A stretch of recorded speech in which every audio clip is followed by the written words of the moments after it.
Jemaat sekalian, mari sama-sama kita berdoa sebelum kita merenungkan firman Tuhan. Bapa di dalam surga, terima kasih buat hari ini. Kami sampai lagi di Jumat Agung 2020, dan biarlah di hari ini kami mengulang kembali apa yang kami sudah tahu, apa yang Kau sudah lakukan 2000 tahun yang lalu. Dan biarlah perenungan kami hari ini membuat kami kembali mengenal Tuhan lebih dalam lagi. Mengetahui apa itu salib-Mu, mengetahui lebih dalam apa itu penderitaan-Mu. Dan biarlah kami diyakinkan untuk ikut masuk ke dalam penderitaan Engkau. Ikut masuk ke dalam apa itu memikul salib. Dan seperti yang Kau lakukan, biarlah itu juga yang menjadi kerinduan kami. Tuhan berkati dengar-dengaran kami akan firman Tuhan, dan biarlah ini bukan hanya pendengaran saja, tapi kami mau melakukannya. Terima kasih Tuhan untuk hari ini, dan biarlah Tuhan yang sucikan, Tuhan yang kuduskan, jauhkan dari roh-roh jahat yang berusaha untuk mengambil benih firman Tuhan dan membuat benih ini mati dan tidak bertumbuh. Jangan sampai itu terjadi pada kami. Kami mau mendengarkan firman-Mu.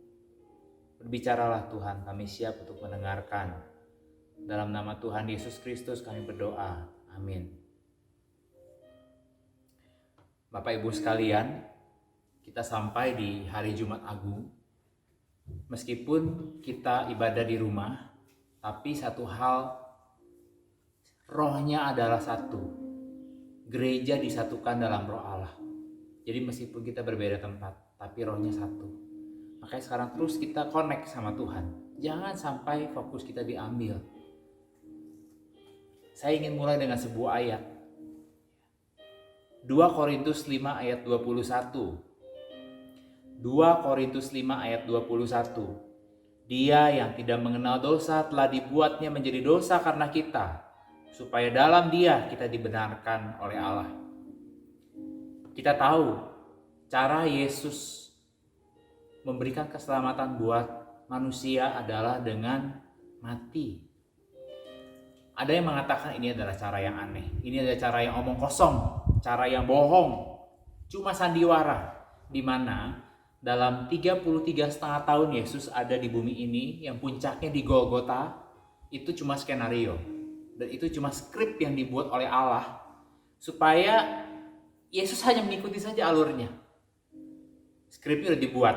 Jadi Yesus sudah pasti menang, dan skrip itu dibuat rapi dan cuma sandiwara. Ini salah besar. Pemikiran seperti itu sudah difilmkan, dan pemikiran seperti itu sudah dibicarakan banyak orang. Tapi itu salah besar. Yang benar adalah bahwa Yesus masuk ke dalam arena perjuangan. Yang menang atau kalahnya ada di dalam tangan Dia. Arena perjuangan yang real, di mana Yesus masuk ke dalam arena untuk memenangkan tugas penyelamatan dunia ini. Yesus sendiri yang menghadapi penguasa jahat dunia ini. Yesus sendiri yang menggantikan tugas Adam yang pertama, yang gagal di Taman Eden. Yesus berjuang berat. Saya ingin mengajak kita untuk masuk ke dalam pemikiran ketika Yesus ada di Taman Getsemani. Dia bilang apa? Hatiku sedih, mau mati rasanya. Ini pergumulan real dari Yesus Kristus.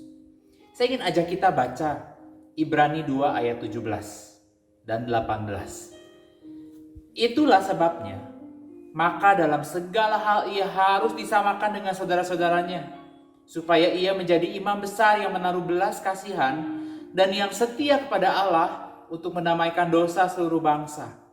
Ayat 18. Sebab oleh karena ia sendiri telah menderita karena pencobaan, maka ia dapat menolong atau memberi harapan bagi mereka yang dicobai, bagi kita yang setiap hari akan dicobai. Ini yang firman katakan.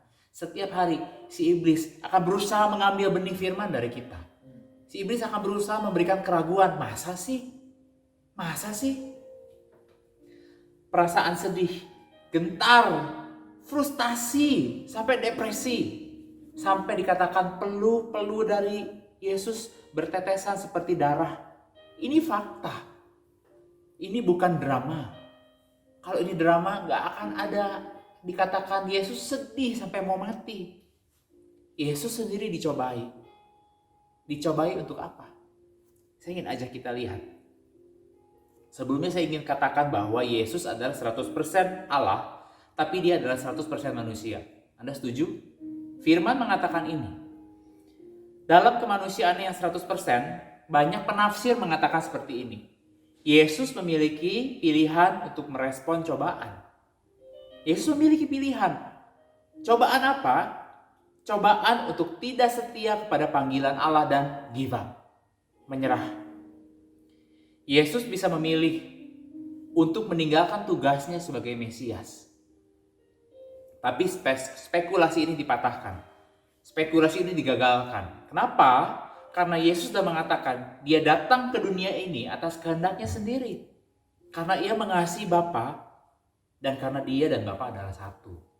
Mereka nggak bisa dipisahkan. Dan Yesus mengajak kita semua untuk menjadi satu dengan Bapa.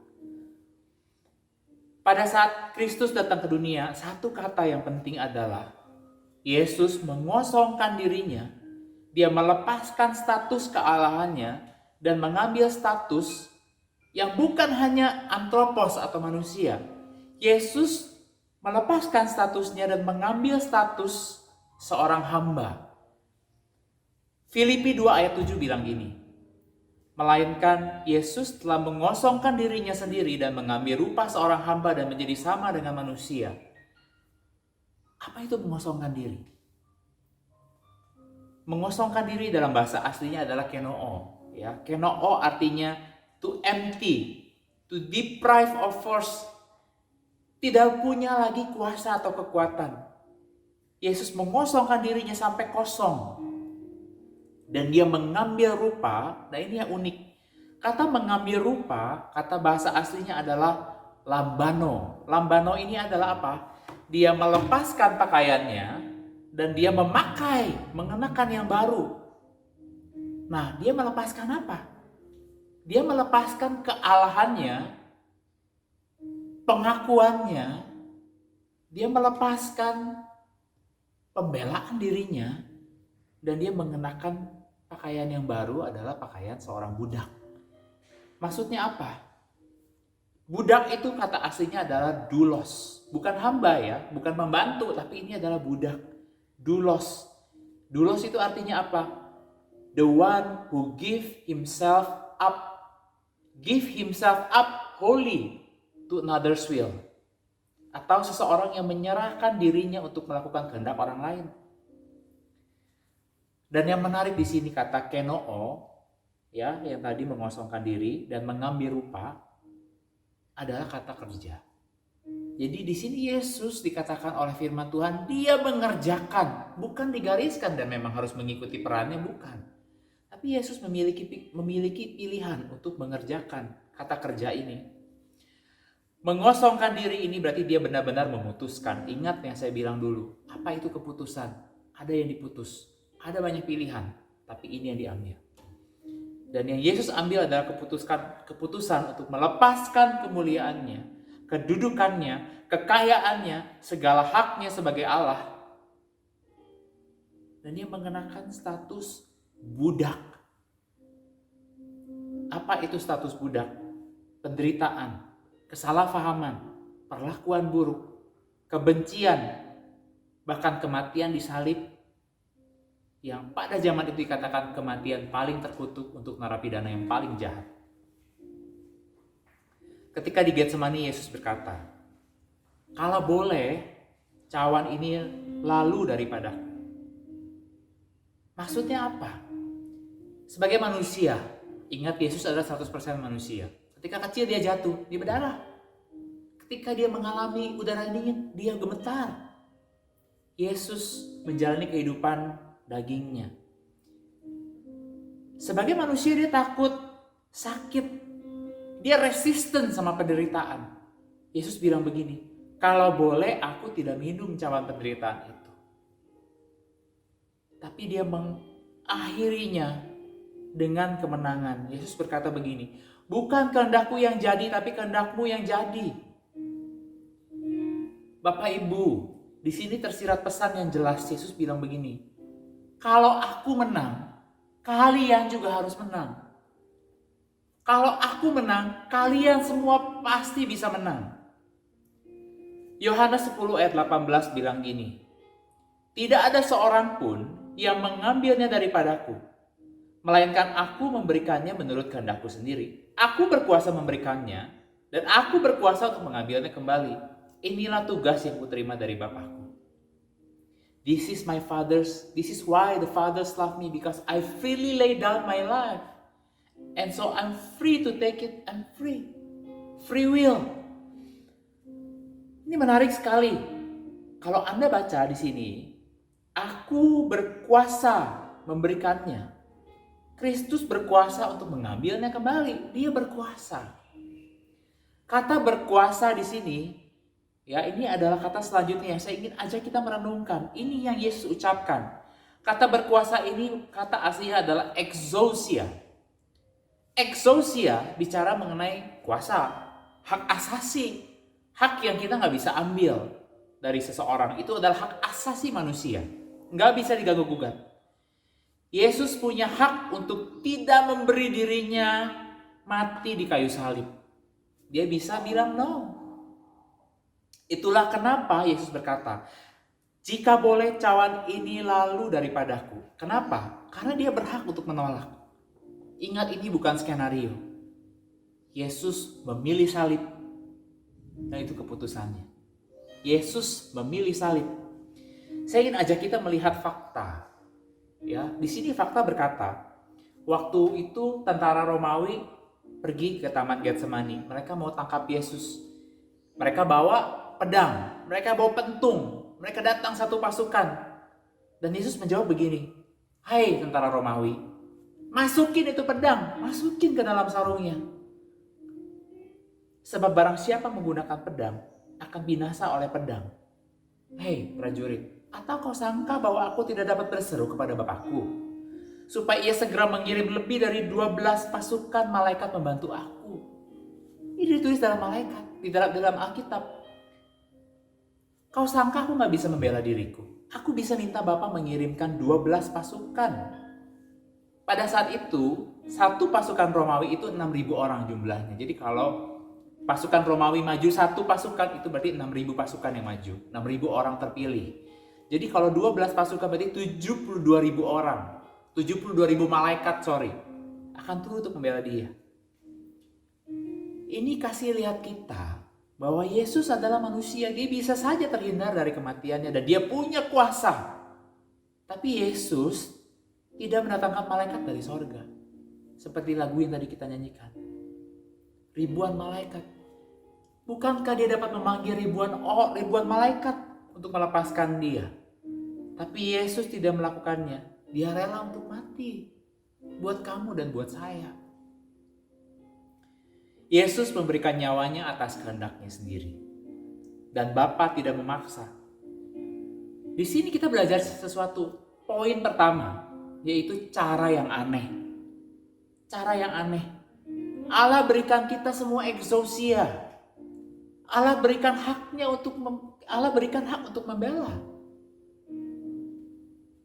Ini suatu hal yang menarik. Anda mau hidup benar atau enggak, Bapak nggak paksa. Anda mau menyenangkan hatinya atau enggak, Allah nggak paksa. Bahkan yang lebih mengerikannya lagi adalah kalau kita dengan exousia, dengan hak asasi kita memilih untuk menyakiti hati Tuhan. Kita memilih untuk melakukan dosa. Allah sepertinya diam saja. Allah nggak dengar. Tapi firman berkata, barang siapa tidak taat kepada anak, dia tidak akan melihat hidup yang kekal, melainkan murka Allah tetap berada di atasnya. Saya ingin kita gali lebih dalam lagi. Firman berkata begini, barang siapa mengatakan bahwa ia ada di dalam dia, ia wajib hidup sama seperti Kristus telah hidup. 1 Yohanes 2 ayat 6. Saudara-saudara sekalian, Alkitab sering pakai kata-kata kondisional. Ya, sebuah kondisi yang menyadarkan kita bahwa kita harus bertanya, kita di posisi yang mana? Firman bilang begini, barang siapa mengaku kalau dia adalah anak-anak Allah, dia wajib hidup sama. Saya merenungkan kata wajib untuk sama. Wajib apa ya? Yesus mengosongkan diri. Dia melepaskan haknya. Exousia, dia melepaskan haknya. Hak apa? Hak sebagai Allah. Sebagai Allah yang benar, dia menjadi salah karena kita. Dia tidak membela diri, tapi mengambil semua tanggung jawab yang seharusnya tanggung jawab kita. Yesus take full responsibility atas dosa kita. Itulah sebabnya kalau kita mengatakan kita adalah anaknya, kita wajib mengosongkan diri kita, melepaskan exousia kita. Dan ini yang seharusnya menjadi irama dalam hidup kita. Irama yang kita sukai, kita rindui. Sama seperti Yesus melepaskan exousianya, kita juga harus melepaskan exousia. Kalau kondisional. Kalau kita mengatakan kalau kita adalah anak Allah. Cara yang kedua adalah cara yang menyakitkan. Maksudnya apa cara yang menyakitkan? Firman Tuhan bilang begini, barang siapa tidak memikul salibnya dan mengikut aku, dia tidak layak bagiku. Barang siapa tidak memikul salibnya dan mengikut aku, mengikut apa yang Yesus lakukan, dia tidak layak bagiku. Maksudnya apa? Yesus sedang berkata bahwa tidak ada mahkota tanpa salib. Yesus mengajarkan kepada kita semua untuk sampai pada tujuan, ada harga yang harus dibayar. Ada salib yang harus dipikul. Beberapa lama yang lalu saya search ya di handphone, ya ada sebuah informasi yang mengatakan begini. Ada tas, kalau kita tahu tas Hermes ya. Ibu-ibu pasti suka tas Hermes seperti ini. Dikatakan tas Hermes yang paling mahal sekarang adalah ini. Hermes Mate Crocodile, saya nggak tahu gimana ngomongnya. Harganya adalah 120.000 US dollar atau 1,6 M. Satu tas 1,6 M. Kok harganya bisa begitu mahal? Oh, karena ini terbuat dari buaya kualitas terbaik, dari kulit buaya kualitas terbaik, dan tas ini memiliki beltnya yang dihiasi dengan berlian putih 10 karat. Ya, tas ini didesain oleh Hermes dan dikasih harga 1,6 M untuk satu tas. Saya penasaran, kok mahal begini ya? Terus saya search di Google, saya tambahkan tas Hermes Mate Crocodile murah. Dari harga 1,6 M turun tinggal 6 juta. Kemudian saya search lagi, ada yang jual tas Hermes Mate Crocodile ini dideretkan di Pasar Pagi Mangga 2. Harganya turun lagi. Saya tambahkan harga murah dan harganya langsung berubah. Kalau saya tanya kepada kita semua dan saya bertanya pada diri saya sendiri, apakah kita sudah memikul salib? Mungkin beberapa di antara kita bilang, saya sudah pikul salib. Tapi harganya berapa? Salib seperti apa itu? Hari ini kita akan belajar apa itu salib menurut sang desainernya. Sama kayak kita bertanya tas Hermes menurut yang desainnya. Saya baca sebuah buku, dia bilang begini. Banyak orang Kristen yang berpikir bahwa dia sudah dipilih oleh Allah melalui percaya. Allah buat dia percaya. Oh, dia pasti akan selamat. Padahal mereka tidak memahami apa maksud dari isi keselamatan itu dan bagaimana sih percaya yang sesungguhnya. Mereka hanya berpikir bahwa keselamatan itu adalah terhindar dari neraka dan diperkenan masuk surga. Mereka hanya berpikir bahwa surga adalah tempat yang nyaman di mana orang hanya menyanyi-nyanyi di sana. Mereka belum paham apa itu surga. Satu ilustrasi yang lucu, dulu saya sempat ngobrol ya, sempat menceritakan Injil pada seseorang dan saya berkata begini, lu cek coba apa itu kata surga. Terus dia reply saya melalui WA, bro, gak ada kata surga loh di Alkitab. Jadi kita ngapain? Sampai saya temukan apa kesalahannya. Ketika Anda ketik kata S-U-R-G-A, ternyata di Alkitab gak ada. Ternyata kata yang digunakan adalah sorga, S-O-R-G-A. Jangan-jangan salah. Tidak mengherankan kalau banyak orang memiliki keraguan dalam perjuangan melakukan kehendak Allah. Dalam perjuangan sampai ke sorga, mereka bingung bagaimana caranya. Filipi 2 ayat 5-8 katakan begini. Hendaklah kamu dalam hidupmu bersama menaruh pikiran dan perasaan yang terdapat juga dalam Kristus Yesus, yang walaupun dalam rupa Allah tidak menganggap kesetaraan dengan Allah itu sebagai milik yang harus dipertahankan, melainkan telah mengosongkan dirinya sendiri dan mengambil rupa seorang hamba dan menjadi sama dengan manusia. Dan dalam keadaan sebagai manusia, ia telah merendahkan dirinya dan taat sampai mati, bahkan sampai mati di kayu salib. Saya ulang ayat kelima. Hendaklah kamu dalam hidupmu bersama menaruh pikiran dan perasaan yang terdapat juga di dalam Kristus Yesus. Ini adalah ajakan. Betul? Hendaklah kamu dalam hidupmu bersama menaruh pikiran dan perasaan yang terdapat dalam Kristus Yesus. Kalau Anda lihat bahasa aslinya, ini bukan ajakan. Ini adalah perintah. Berpikirlah, berperasaanlah seperti Kristus. Hal ini gak bisa langsung.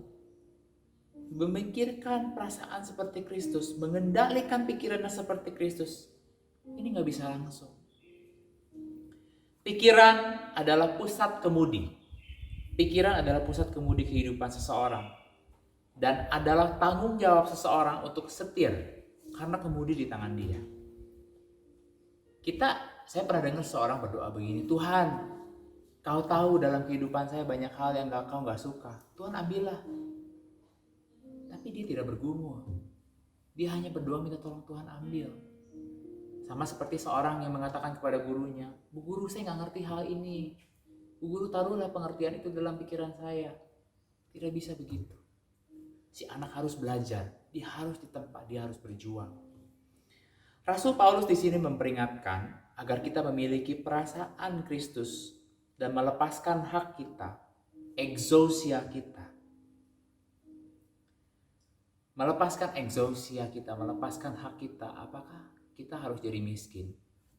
Apakah kita harus jadi seperti Yesus? Yesus pakai sendal jepit, kita pakai sendal jepit. Yesus pakai jubah, kita pakai jubah. Apakah seperti itu? Bukan. Apa yang Paulus sedang katakan di sini? Dalam firman yang lain ada yang mengatakan, dalam hal apapun yang kamu perbuat, perbuatlah dengan segenap hatimu seperti untuk Tuhan. Kalau Anda sekarang bekerja, ada yang berjualan mobil, ada yang dokter, ada yang berdagang, ada yang menjadi konsultan atau apapun, maksimalkan potensi yang Tuhan berikan kepada Anda. Maksimalkan talenta yang Tuhan berikan kepada Anda. Tapi jangan lupa untuk apa? Maksimalkan juga manusia Allah yang ada dalam diri Anda. Manusia Allah. Maksimalkan kehidupan anak-anak Allah dalam diri Anda. Karena ini bisa tipis sekali bedanya. Anda memaksimalkan potensi Anda, tapi Anda tidak mengerjakan potensi anak-anak Allah dalam pekerjaan Anda, dalam keluarga Anda. Bukan hanya potensi untuk tahu firman Allah, tapi apa yang Anda keluarkan pada pembantu Anda, kata-kata Anda. Bagaimana Anda memperlakukan istri Anda? Bagaimana Anda bekerja? Apakah ada karakter anak-anak Allah di situ? Apakah ada potensi anak-anak Allah? Karena di dalam segala hal, Allah akan memurnikan Anda untuk punya karakter seperti Kristus. 1 Korintus 16 ayat 19 bilang gini, mengapa kamu tidak lebih suka menderita ketidakadilan? Mengapa kamu tidak lebih suka dirugikan? Kerugian itu menjadi sesuatu yang menyakitkan, betul? Tapi Yesus tidak mengajarkan itu. Yesus mengajarkan untuk menyerahkan exousianya. Yesus tidak membela dirinya. No crown without cross. Tidak ada mahkota tanpa salib. Ingat, cross itu, salib itu bukannya ke gereja setiap hari.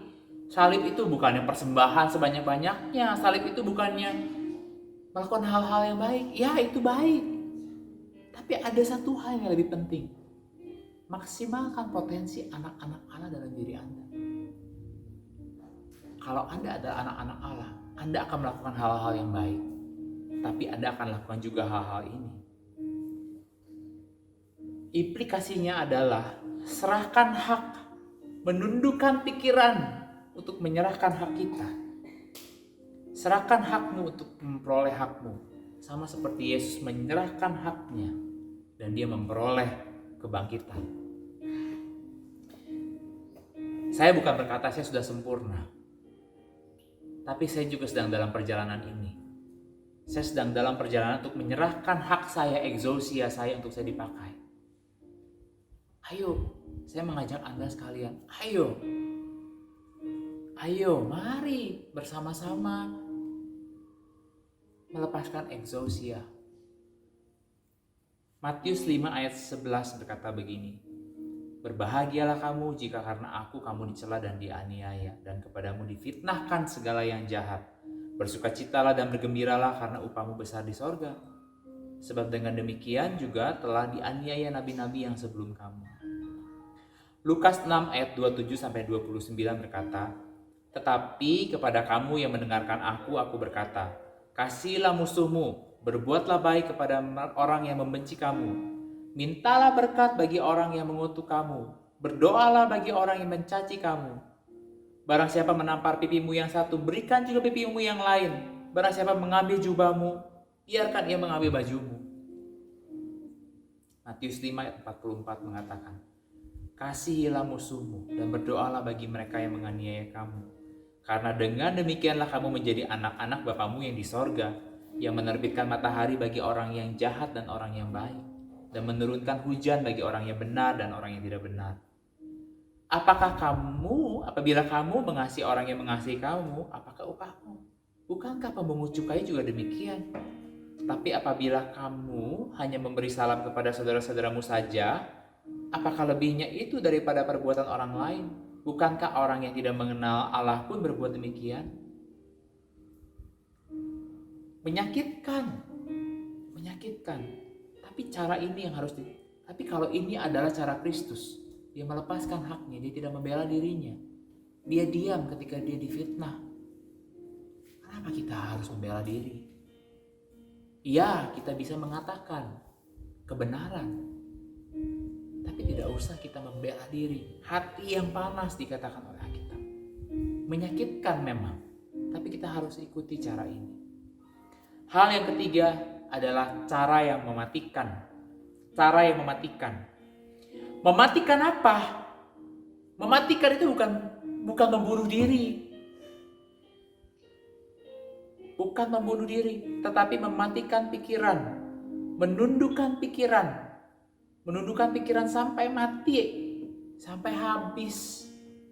Tidak ada lagi pride yang tersisa. Ini yang menarik, ya, tidak ada lagi yang dimiliki. Kristus mengenakan mahkota duri. Tahu nggak Anda kenapa Kristus dikenakan mahkota duri? Saya kasih lihat gambar ini ya. Mahkota duri ini bukan sembarangan, tapi mahkota ini terdiri dari anyaman duri dengan panjang yang durinya itu sekitar 5-10 cm. Duri-duri tersebut menancap dalam kepala Yesus, dan pada saat dipukul atau ketika Yesus jatuh, ketika memikul salib, durinya masuk dan darahnya berceceran. Mahkota duri yang dikenakan di kepala Yesus melambangkan penundukan pikiran Yesus pada cara Allah. Penundukan pikiran Yesus. Mahkota duri itu melambangkan bahwa dia mengalami penderitaan yang luar biasa untuk menanggung penderitaan yang seharusnya saya yang pikul. Seharusnya Anda yang pikul. Kepala adalah pusat perasaan dan pikiran. Kepala adalah tempat seseorang menentukan dia mau bela haknya atau dia mau melepaskan haknya. Kepala adalah tempat seseorang memutuskan atau melepaskan. Memikul salib, ya katakan memikul salib. Memikul salib harus didahului dengan mengenakan mahkota duri. Mahkota duri datang pertama. mengekang pikiran, menundukkan pikiran kita kepada firman. Banyak hal membuat kita teriritasi. Banyak hal membuat panas hati. Bayangkan ketika Anda difitnah. Sesak, sakit, betul gak? Tapi ketika itu datang, kita tahu sebenarnya itu yang punya harga buat kita. Dan itu yang harus kita lepaskan. Jujur di hadapan Tuhan. Yesus habis semua, dia menyerahkan. Tidak ada yang tersisa sedikit pun. Siapa yang mau mengikuti Yesus harus mengenakan mahkota duri. Mungkin kita mengatakan, kok susah begini caranya ya? Kok susah begini caranya? Tapi inilah yang benar. Firman mengatakan, barang siapa mau mengikut aku, dia wajib melakukan apa yang aku lakukan. Marah, gampang teriritasi. Kalau lu gak ganggu gua gak ganggu lu. Ini yang dunia katakan. Tapi kita bukan begitu. Kristus tidak mengajarkan begitu. Kristus mengatakan, tundukkan pikiranmu, mati bagi pikiran sendiri. Meminum cawan pahit, itu yang Tuhan ajarkan. Kalau itu pahit buat kita, berarti itu jalannya. Mati bagi diri sendiri, menundukkan pikiran pada firman, dan biarkan orang lihat ada Kristus di dalam kita, dengan terus berjaga-jaga. Jangan sampai ada kesombongan. Dan yang kedua, kita harus berdoa supaya jangan sampai mahkota itu berhenti menyakiti kita. Karena dengan mahkota itu menyakiti pikiran kita. Sakit ketika orang lain memfitnah. Sakit ketika orang berpikiran yang buruk tentang kita. Sakit ketika kita menerima tuduhan yang diberikan orang kepada kita. Kita semakin dibentuk serupa Kristus. Saya mengajak kita untuk merenungkan hal ini. Apakah masih ada hal-hal yang membuat kita teriritasi? Apakah masih ada hal-hal yang membuat kita membela diri? Yesus tidak membela dirinya. Maukah kita belajar sama seperti Kristus? Mengekang pikiran, menundukkan pikiran, memakai mahkota duri itu. Inilah perenungan kita. Mari sama-sama kita berdoa. Bapa di dalam surga, kalau firman mengatakan barang siapa mau mengikut Kristus, dia wajib hidup sama seperti kau pernah hidup. Tuhan, berat rasanya Tuhan untuk meminta ini. Tapi kalau ini adalah jalan keselamatan, beri kami keberanian untuk meminta jalan ini Tuhan. Jalan untuk mengenakan mahkota duri. Jalan untuk dikenakan mahkota duri. Jalan untuk dikenakan salib. Bapa di dalam surga, kalau ini cara yang harus ditempuh untuk masuk ke dalam kerajaan sorga, ini cara yang harus ditempuh untuk memurnikan kami. Kami mau Tuhan, saya mau. Dan bagi Anda di rumah yang ingin, katakan berdoa di hadapan Tuhan, saya mau take up the crown, bukan crown of gold, but the crown of thorn, dengan duri 5 cm yang menancap dari pikiran. Saya maunya begini, tapi firman maunya begini. Saya ikut firman. Bapa di dalam surga, Tuhan Yesus tolong. Terima kasih buat pengorbanan-Mu Tuhan. Di dalam nama Tuhan Yesus Kristus kami berdoa. Amin.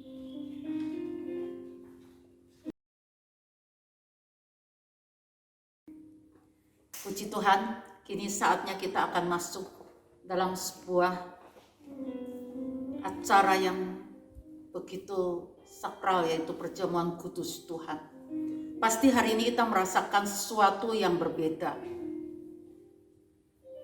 Tanpa terduga, pada bulan ini kita mengadakan perjamuan kudus tidak seperti biasanya.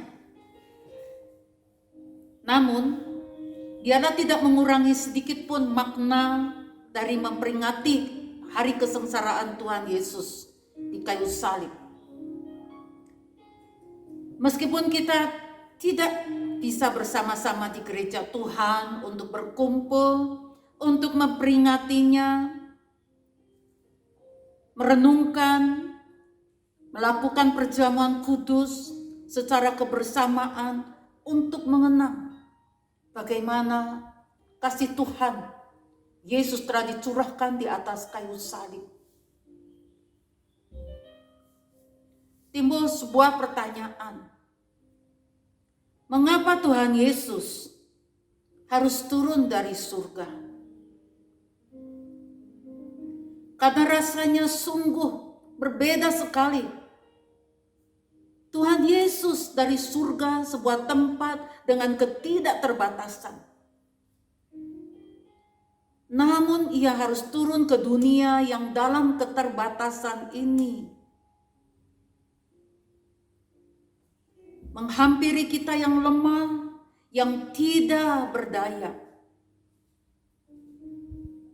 Manusia begitu lemah menghadapi pencobaan-pencobaan dunia ini, sehingga nyaris jatuh di dalam dosa yang berakibatkan maut. Karena itulah Allah merencanakan sebuah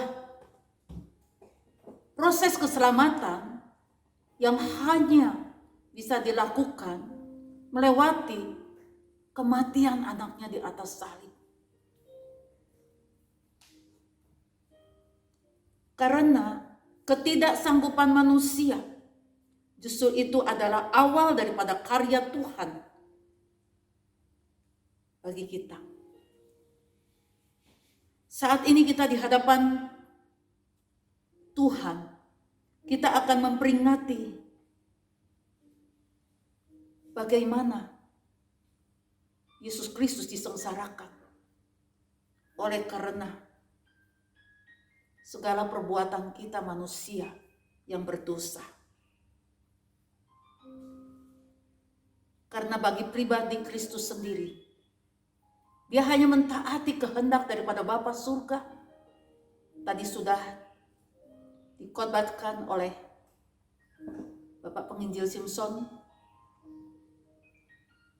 Dia tidak memilih untuk boleh lepas daripada cawan pahit ini. Tetapi Yesus lebih memilih untuk sebuah ketaatan, penyerahan atas kehendak Bapa surga. Kalau memang penderitaan itu harus ditanggungnya, dia terima. Kalau Bapa mau mengangkat penderitaan itu, silahkan menurut kehendak Bapa. Namun bukan kehendak aku.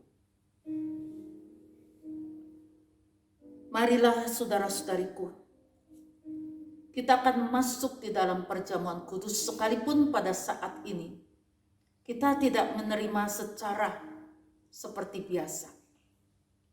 Menerima roti dan cawan anggur di tangan kita. Namun, mari saudara-saudariku, dengan tidak mengurangi makna dari rasa hormat, rasa kasih, cinta kita kepada Tuhan, dengan penyesalan, kesadaran diri akan dosa, dan kita tahu bahwa hanya oleh darah Yesus segala dosa diampuni. Marilah saudara-saudariku, firman Tuhan berbunyi, sebab apa yang telah dikuteruskan kepadamu telah aku terima dari Tuhan, yaitu bahwa Tuhan Yesus pada malam waktu ia diserahkan mengambil roti, dan sesudah itu ia mengucap syukur atasnya, ia memecah-mecahkannya dan berkata, inilah tubuhku yang diserahkan bagi kamu. Perbuatlah ini menjadi peringatan akan aku. Demikian juga ia mengambil cawan sesudah makan lalu berkata, cawan ini adalah perjanjian baru yang dimeteraikan oleh darahku. Perbuatlah ini setiap kali kamu meminumnya menjadi peringatan akan aku. Sebab setiap kali kamu makan roti dan minum cawan ini, kamu memberitakan kematian Tuhan sampai ia datang. Jadi barang siapa dengan cara yang tidak layak makan roti atau minum cawan Tuhan, ia berdosa terhadap tubuh dan darah Tuhan. Karena itu hendaklah tiap-tiap orang menguji dirinya sendiri, dan baru sesudah itu ia makan roti dan minum dari cawan itu. Karena barang siapa makan dan minum tanpa mengakui tubuh Tuhan, ia mendatangkan hukuman atas dirinya sendiri. Sebab itu, mari saudara-saudariku, kita akan bersama-sama bangkit berdiri, kita akan merenungkan. Firman Tuhan mengatakan kita harus menguji diri. Marilah kita di hadapan Tuhan kita menguji diri kita.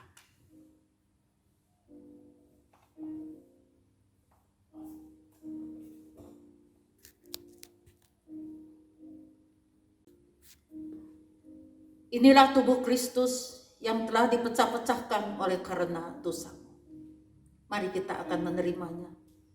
Sebelumnya kita akan bersama berdoa. Tuhan Allah Bapa di dalam surgawi,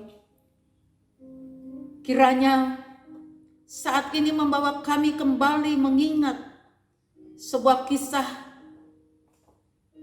yang begitu sudah lama berlalu, namun itu tetap ada di dalam pikiran dan hati kami yang terdalam. Sebuah kasih yang telah berkorban bagi kami. Sebuah kasih yang membuat engkau harus menderita, mencucurkan darahmu di atas kayu salib. Tuhan Yesus, terima kasih tubuh yang dihancurkan untuk mengampuni segala dosa kami, dan darah yang mengalir adalah untuk menyucikan segala dosa kami. Terima kasih Bapa, kami akan menerimanya. Amin.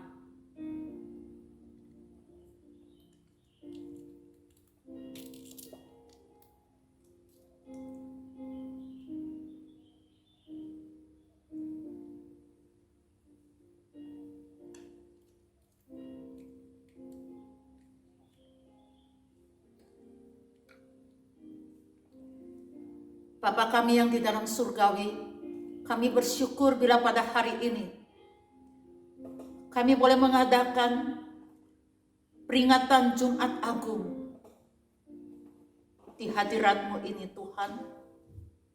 Meskipun dengan cara yang tidak seperti biasa, namun Tuhan melihat kondisi kami. Kiranya Tuhan menerima setiap umat-Mu Bapa. Biarlah perjamuan kudus ini menjadi berkat untuk kami semua. Sesuai firman-Mu, bila ada yang sakit pun mereka akan disembuhkan. Karena biru-biru-Mu di atas kayu salib. 1 Petrus 2:24 mengatakan untuk menyembuhkan sakit penyakit. Maka Tuhan, bila ada yang sakit, sembuhkanlah Bapa sesuai dengan segala janji-Mu. Tuhan Yesus, berkatilah kami untuk berjalan dan berjalan sesuai di dalam kehendak-Mu. Untuk melihat segala penggenapan janji Tuhan akan terus digenapi. Lalukanlah kami Bapa daripada segala yang jahat, agar kami tidak jatuh di dalam pencobaan demi pencobaan. Namun Tuhan, beri kami kekuatan senantiasa, sehingga kami punya iman yang kokoh, sehingga kami boleh mengalahkan segala pencobaan dunia ini, dan boleh hidup kudus di hadirat Tuhan. Tuhan, berkatilah semua jemaat Tuhan saat ini, yang dengan khusus, dengan penuh hormat mengikuti ibadah Jumat Agung ini. Di dalam Yesus Kristus Tuhan kami berdoa. Amin.